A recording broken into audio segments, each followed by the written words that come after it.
Yo, what's up guys? It's your boy Franklin here, and yeah, that was a pretty interesting Nintendo Direct. I was watching this at work, and I ended up watching the rest of this while or listening to it, I should say, while I was on my way home just to record this video, cause like I promised, I was gonna make a reaction video of this. So yeah, pretty interesting Direct. I'll probably give my opinions out at the end of this video. So yeah, let's go over the main highlights. First and foremost, we ended up getting a really cool video, and we ended up getting Pyra and Mithra in Smash, and they are next to Shulk the only Xenoblade Chronicles representatives in Smash. The timing of this was kind of weird because I felt like at the introduction of Smash Ultimate, these characters should have been included as part of the title launch of Smash Ultimate. So kind of weird because it's 2021, not 2018 or 2017. But here we are. We ended up getting these characters. These characters were highly requested. Everyone thought Rex, even Nintendo thought Rex were going to be in Smash, but turns out he was not in Smash, and we ended up getting the better of the two.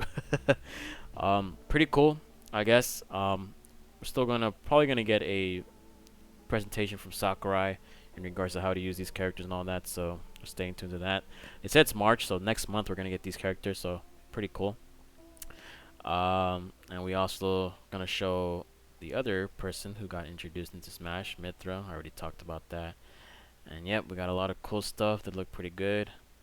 Next up is Fall Guys. Now, oh boy, Fall Guys, pretty much the hype died down as soon as Among Us pretty much took over the internet by storm. But having Fall Guys on the Switch is pretty cool. Again, the timing of this is a little off because this game was super hyped last summer, or this past summer, and now it's gonna get introduced to the Switch a year later since its introduction. Very, very strange timing, but I guess Mediatonic knows what they're doing because it's on the Switch now. We got a bunch of filler here. You're probably gonna see me scroll through a bunch of other stuff. We do get Monster Hunter Rise, which I'm gonna showcase. There you go. So I'm wondering if Monster Hunter Rise is actually going to be a pretty good title. I've heard from a lot of people that Monster Hunter Rise is they're expecting a lot from it. My only question, or my only concern, is how will it live up? Oh, what is that? Well, my only thing is that how will it live up to the Switch, because the Switch is not exactly a very powerful console, and I've seen Monster Hunters on PS4 and Xbox or whatever games it comes out on, or consoles it comes out of, and those are very powerful processing designs for a game that involves a lot of detail and a lot of combat mechanics. So I'm not a fan of Monster Hunter I can't speak today. I'm not a fan of Monster Hunter myself. It seems like a pretty cool game. A lot of fans are excited. Only time will tell, but I don't think the Switch is able to handle stuff at this capability, especially at 60 frames per second and 1080p. Don't think that's the case. Now, another big kind of interesting title here is Mario Golf. Now, it's been what, almost 3 years since the release of Mario Tennis Aces, if y'all remember that game, and that game quickly died down. I really hope when it comes to Mario sports that not Mario and Sonic at the Olympics. I really hope the Mario sports games live up to the hype and they continue to have a cult following for years to come.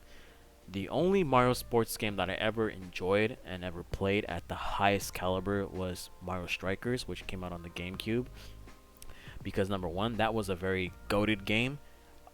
It had broken mechanics and it was fun. There was nothing that made the game boring. It was basically the masterpiece, the gold standard of what Mario sports games should be. Now, golf has some pretty interesting aspects from the Wii Sports, if you guys remember that.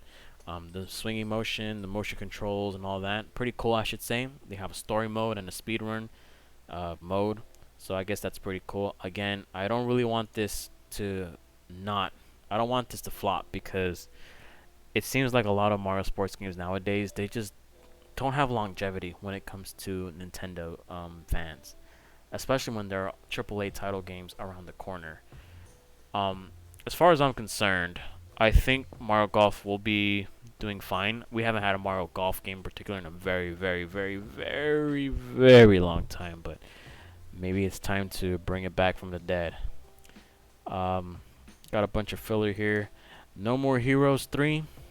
Thank goodness. I heard the No More Heroes series is pretty damn good itself.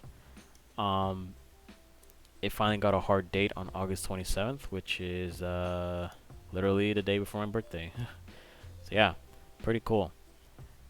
And now we have some other extra filler stuff, games that I'm probably not gonna play. I'm not gonna bother playing, or just too cringy. Cool thing to note: Plant vs Zombies is coming to the Switch. Um, wasn't Plant vs Zombies like a mobile game?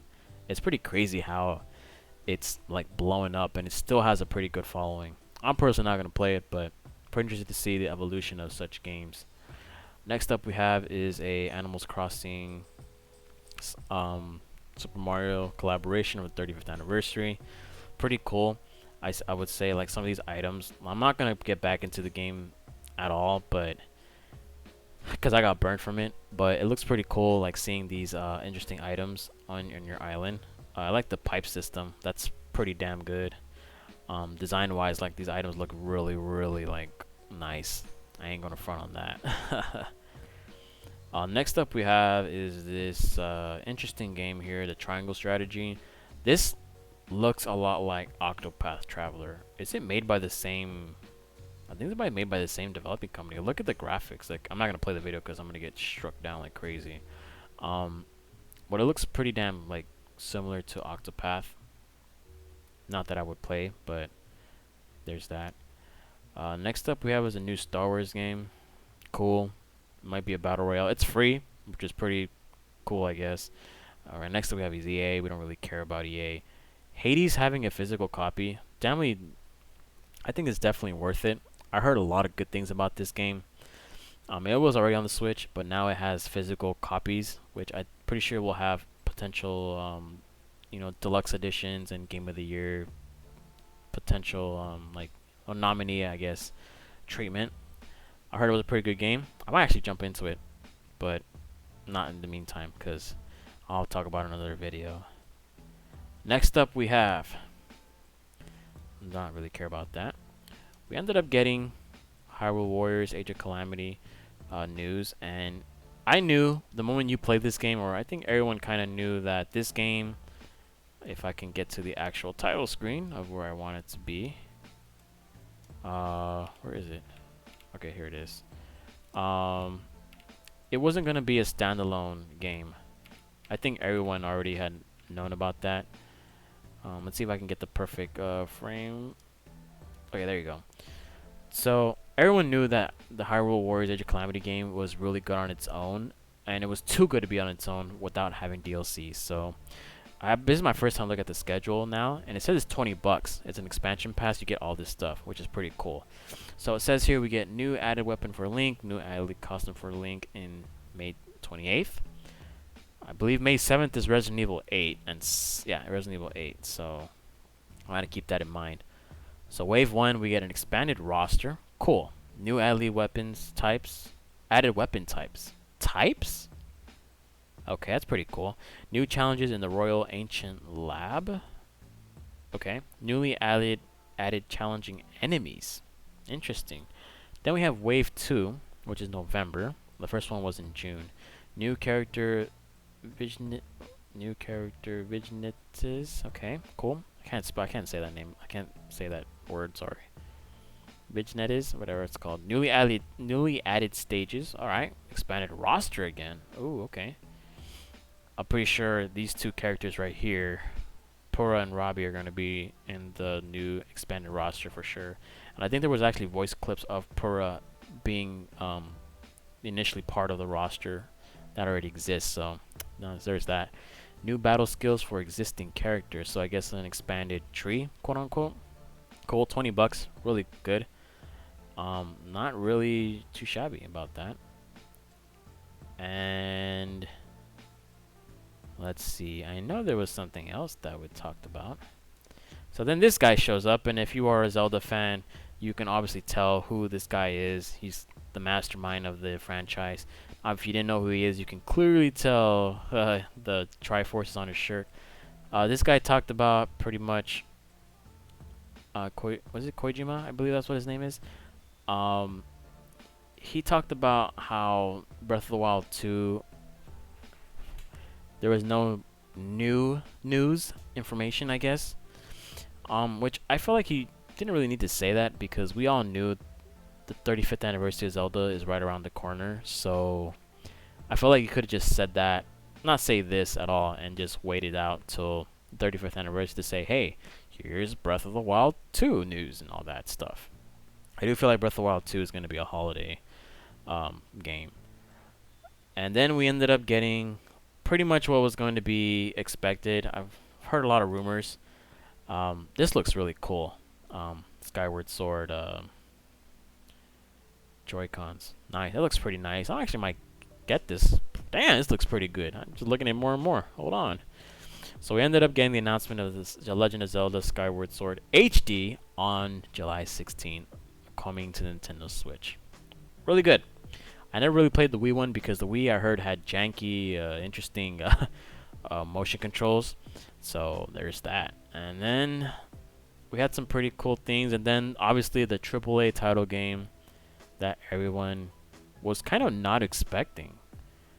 And it was Splatoon 3 coming to Nintendo Switch in 2022. And it's a long way to go. The Splatoon series is one of those game-defining franchises for Nintendo Switch, alongside with I guess you want to put Pokemon in there, but fuck Pokemon. Mario, Zelda on Nintendo Switch, I should say, and Mario Kart as well. While we're at it, but yeah, pretty cool. I actually will pick this up whenever it comes out. It seems like an eternity from now we're gonna get a third installment. If it's like Splatoon 2, we'll get some DLC with it as well. And yeah, overall, what do I think about this direct? I'm kind of underwhelmed, to be honest with you. Outside of the titles that I mentioned, there wasn't really anything that was stood out to me that was like, okay, cool, what's up? And I always say this, but the June 2019 E3 Nintendo Direct is what Directs should be about. The craziness, the awesomeness, the excitement of new games coming out. And this one, to put in context, we haven't had a Nintendo Direct in almost, God, a year and a half? And this one felt, compared to what the drop that we've had, like, it just felt, man. Now, if they would have talked about a new Switch version, that would have been phenomenal. Had they talked about, imagine if Persona 5 ended up being on the Switch, that would have been phenomenal too. But alas, here we are. So I really think this was kind of underwhelming. I would probably give it like a 5 or a 6 out of 10. Maybe some lukewarm review on it.